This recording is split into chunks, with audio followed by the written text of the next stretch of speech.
Tournament के हवाले से एक दो चीज़ें हैं। पहले तो ये कि इस टूर्नामेंट जो हमारे आगे वर्ल्ड कप आ रहा है, हमारा पूरा फोकस ये है कि हम जब भी वर्ल्ड कप के लिए जाते हैं तो हमें काफ़ी इंजरीज़ का सामना करना पड़ता है। इसमें ये है कि इस टूर्नामेंट से ये जो 4 टीमें हैं, उसी नंबर पे सबको मौका मिलेगा। जब रिप्लेसमेंट होगी या कोई प्लेयर हमें चाहिए होगा कि यार हमें इस नंबर पे उसको खिलाना है वर्ल्ड कप के लिए, तो इस टूर्नामेंट का मकसद ये है कि हमारे पास पहले से वो प्लेयर मौजूद हो कि जब हम वर्ल्ड कप के लिए करीब आए, खुदा न खास्ता कोई इंजरी आए तो हम उसको ईज़िली रिप्लेस कर रहे हैं। दूसरा ये कि सेंट्रल कॉन्ट्रैक्ट के हवाले से आपने पूछा, हमें कोई आइडिया नहीं है, लेकिन हमारे लिए ये टूर्नामेंट अहम इसलिए है कि काफ़ी टाइम बाद लड़के क्रिकेट खेल रहे हैं और उम्मीद है कि जो एनसीए में जो कैंप हुआ है फिटनेस पे, स्किल पे, तो सारे लड़के यहाँ पे अपनी कोशिश करेंगे, अपनी परफॉर्मेंस को और शाइन करेंगे और इतनी हीट में कोशिश करेंगे कि यार अपनी फ़िटनेस को इम्प्रूव करने के लिए आगे जाएँगे। लेकिन ये जो सारा पर्पस है ये वर्ल्ड कप को लेके ही है कि इस टूर्नामेंट को हम करा रहे हैं कि यार वर्ल्ड कप के लिए हमारे पास प्लेयर मौजूद हो और उसको हम फिर आगे देखें। आहा साहब, शाहीन आप ओडीआई के कप्तान भी हैं, तो आपके लिए ये गोल्ड की कप्तानी के साथ ओवरऑल भी आपने प्लेयर्स पे नजर रखनी है कि ये जो टीम बनेगी तो आपका इनको लिया जाए। तो इस हवाले से आप अपनी परफॉर्मेंस और चैंपियन साइड में उनको अपने इसके हवाले से लिया गया। देखिए, जैसे मैंने अभी आपको पहले बोला कि ये सारा हमारा जो फ़ोकस है वो वर्ल्ड कप के लिए है। हमने प्लेयर भी देखने हैं, साथ-साथ प्लेयर की परफ़ॉर्मेंस, इंडिविजुअली अपनी परफ़ॉर्मेंस सब देखना है। अ, ज़ाहिर-सी बात है, कैप्टन भी देखता है इस चीज़ को, जो कोचेस, सेलेक्टर सब इस टूर्नामेंट को काफ़ी अच्छे से मॉनिटर कर रहे हैं। प्लेयर्स की परफ़ॉर्मेंस को देखेंगे, प्लेयर्स की फ़िटनेस को देखेंगे कि यार प्लेयर कहाँ पे स्टैंड कर रहे हैं, क्या इम्प्रूवमेंट चाहिए, क्योंकि आगे जो हमारी वनडे सीरीज़ आ रही है, जो क्रिकेट आ रही है प्लेयर्स की, तो उसके लिहाज से ये टूर्नामेंट हो रहा है। मेरे ख़्याल से ये टूर्नामेंट कराना भी काफ़ी ज़रूरी था, उस लिहाज से कि काफ़ी टाइम से हमारे ऑफ चल रहा था, सारे क्रिकेटर्स एनसीए में प्रैक्टिस कर रहे थे, तो ये जो टूर्नामेंट है वो काफ़ी अच्छा है कि इस लिहाज से कि हम वर्ल्ड कप के लिए पहले तैयारी कर रहे हैं और इंडिविजुअली प्लेयर्स भी अपने स्किल शो करेंगे।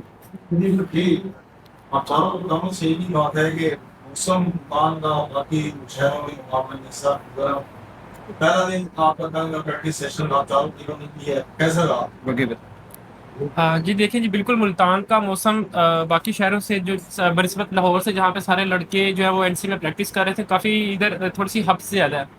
तो कल भी मैनेजमेंट के साथ भी या बॉलिंग कोच के साथ प्लेयरों की सभी यही बात हो रही थी कि गर्मी है लेकिन हमने अपने आप को एडजस्ट करना है। तो कोशिश यही थी कि जैसे भी करें एडजस्ट हमने ही करना है, क्योंकि हम जब पाकिस्तान दूसरे कंट्रीज़ में जाते हैं जैसे वेस्ट इंडीज़ में या श्रीलंका में, तो गर्मी ऐसे ही मिलती है। तो वहाँ पे भी जाके एडजस्ट करना पड़ता है, तो इधर भी करेंगे।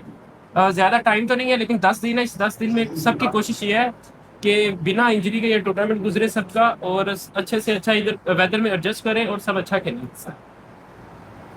जी आई थिंक गर्मी बहुत है इधर और ह्यूमिडिटी बहुत है। वेदर बहुत ऐसा है कि बहुत हब्स हो रहा है यहाँ पे। तो I think as a professional हमारा यही काम है कि हम अनकंट्रोलेबल चीज़ों को जल्द से जल्द एडजस्ट करें। और एज ए क्रिकेटर हमें आदत भी इन्हीं चीज़ों की होती है कि अगर हमारी कोई चीज़ कंट्रोल में नहीं है, वो हमारे सामने आ रही है, तो उसको फ़ौरन अडॉप्ट करें। जी बिल्कुल। मेरे ख्याल से हम फर्स्ट टाइम नहीं खेल रहे, तो यहाँ मुल्तान में हम पहले भी खेल चुके हैं, जिस तरह डोमेस्टिक और पीएसएल। तो उस चीज़ का तो हमें पता है कि थोड़ा सी गर्मी होगी, लेकिन ये है कि हमारे पास 2-3 दिन है, उसमें जितना जल्दी हो सके अपने आप को एडजस्ट करें और अच्छा से डिलीवर करें स्टूडेंट। मेरा सवाल है कि आपने मुझे इस टूर्नामेंट के हवाले से खुद के लिए क्या टारगेट सेट किए हैं, और सही बताइए कि मुल्तान का मौसम तो बहुत गर्म है, लेकिन क्या चैलेंजेस आपको कल से फेस करने पड़ते हैं? तूने तो कल की नहीं। देखिए जी, वेदर के लिहाज से जैसे आगे बात की है, मुश्किल तो हुई है। कल पहला दिन प्रैक्टिस किया, मुश्किल तो हुई है, लेकिन कोशिश ये कर रहे हैं कि अपने आप को जल्दी से जल्दी एडजस्ट करें। और एज अ प्लेयर सबका यही होता है कि टारगेट हम अपनी टीम के लिए बेहतर से बेहतर करें। जो पाकिस्तान टीम को रिक्वायर्ड है, अगर वहाँ पे हमें कुछ प्लान दिए जा रहे हैं उस लिहाज से खेलें, और जो हमें डोमेस्टिक टीम्स की तरफ से प्लान मिल रहे हैं उस लिहाज से खेलें। हाँ जी, आप फरहान ये बताइएगा कि हमने देखा कि जैसे टीम मंडी था उसमें नो डाउट आपने वर्ल्ड कप में भी बहुत अच्छा परफॉर्म किया, टॉप स्कोरर्स भी बने और ओवरऑल भी आपकी परफॉर्मेंस बढ़ी। फिर पीएसएल में भी आपने मुसलसल सेंचुरियां बनाई और क्लासिक में भी हमने देखा कि आपने 3 सेंचुरियां बनाई, लेकिन मंडी में जब आपका डेब्यू हुआ उस तरह से रेप्लिकेट नहीं हुई। आपके लिए कितना चैलेंज है ये, और आप आगे वर्ल्ड कप आ रहा है उसमें सिलेक्शन जैसे आपने देखा कि बाकी में ओपनर है, तो आप अपनी सिलेक्शन को लेके इस टूर्नामेंट में कितने ज्यादा जी बिल्कुल, जब आप टूर्नामेंट मतलब T20 आप लगातार खेलते हैं, जिस तरह मैं एक साल लगातार T20 खेलूँ, उसमें वनडे बहुत कम खेलूँ, तो जब आप दूसरे फॉर्मेट में जाते हो तो बहुत लाजमी बात है, आपको थोड़ा सा मुश्किलात होता है, लेकिन उस चीज़ पे काम किए जहाँ मुझे लग रहा है कि जहाँ काम करना चाहिए तो उस चीज़ पे काम कर रहा हूँ। बिल्कुल, जैसे ये टूर्नामेंट मेरे लिए नहीं, सबके लिए बहुत ज़रूरी है कि अपने सिलेक्शन को दुरुस्त साबित करें। नेक्स्ट जो पाकिस्तान की अपकमिंग सीरीज़ है, जो वर्ल्ड कप है, तो मेरे ख्याल से इम्पोर्टेंट है कि इस टूर्नामेंट को अच्छे से अच्छा खेलें।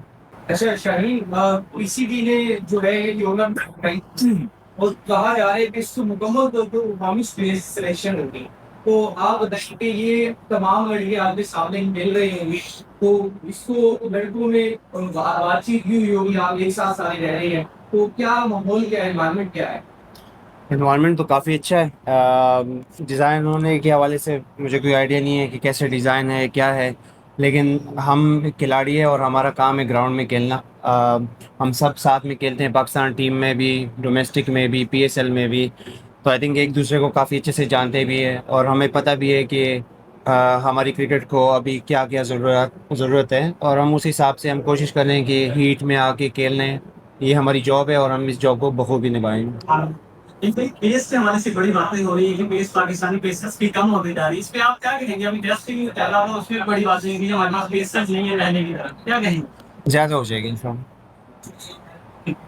आप अच्छा सर, ये बताइए ना कि मैन इश्यू होने जा रहे हैं, जो स्ट्रेटेजी हिकमत अमली क्या होगी, आया कि जाहिराना क्रिकेट की तरफ जाएंगे या फिर प्रेडिक्शन के मुताबिक मैच को लेके चलेंगे? सवाल किस है?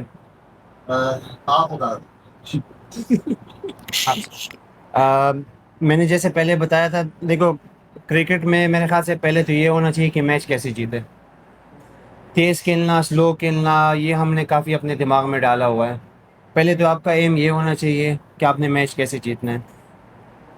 जो सारे क्रिकेटर अभी यहाँ पे खेल रहे हैं, ये काफ़ी टाइम से पाकिस्तान के वाइट बॉल के हिस्सा है, काफ़ी टाइम से, बल्कि 8-10 साल से हिस्सा है। तो मेरे ख्याल से बखूबी ये जानते हैं जो गेम को कैसे जीतना है, गेम को कैसे लेके जाना है। जो कोचेज़ हैं, जो हेड कोचेज़ लगे हुए हैं, जो सेलेक्टर्स हैं, माइक हैसन खुद यहाँ पे हैं, तो उन सब ने टीमों को प्लान दिया है कि क्रिकेट कैसे खेलनी है। तो मेरे ख्याल से पहले एम आपका ये होना चाहिए कि आपने जीतना कैसा है, फिर बाकी चीज़ें आपकी ऐड होती जा रही हैं। सरकारी ये किस कैसी है और इस तरह आपने देखी, आपने प्रैक्टिस भी की है, ग्राउंड कैसा है, क्या कहेंगे इस बारे में? पिचेस हमने अभी ग्राउंड वाली तो देखी नहीं है, वो खबर ही है कल से, और जो प्रैक्टिस की है वो पिचेस तो काफ़ी बेहतर है, काफ़ी अच्छी हैं। तो अगर तो वैसी ही पिचेस हमें अंदर मिलेंगी तो आपको क्रिकेट सीखने में भी मज़ा आएगा। Last question. शाहीन, आपसे सवालात हुए वर्ल्ड कप की आवाज़ से पाकिस्तान टीम की आवाज़ आपको कैसी नजर होगी? हमने मासी में देखा है 2-3 सालों में कप्तान चेंज होते गए, आप एक दफा कप्तान बने, तो क्या आपको एतमाद दिया गया है, ये कंफर्म है कि 2027 के वर्ल्ड कप में आप कप्तानी, हमने पहले भी देखा T20 वर्ल्ड कप से पहले कप्तान चेंज हुए, तो क्या हमारे देश से आकिब जावेद चेयरमैन साहब मेरा फुल कॉन्फिडेंस है कि आप ही 2027 में पाकिस्तान के लिए करेंगे? अभी तक तो मैं ही कैप्टन हूँ।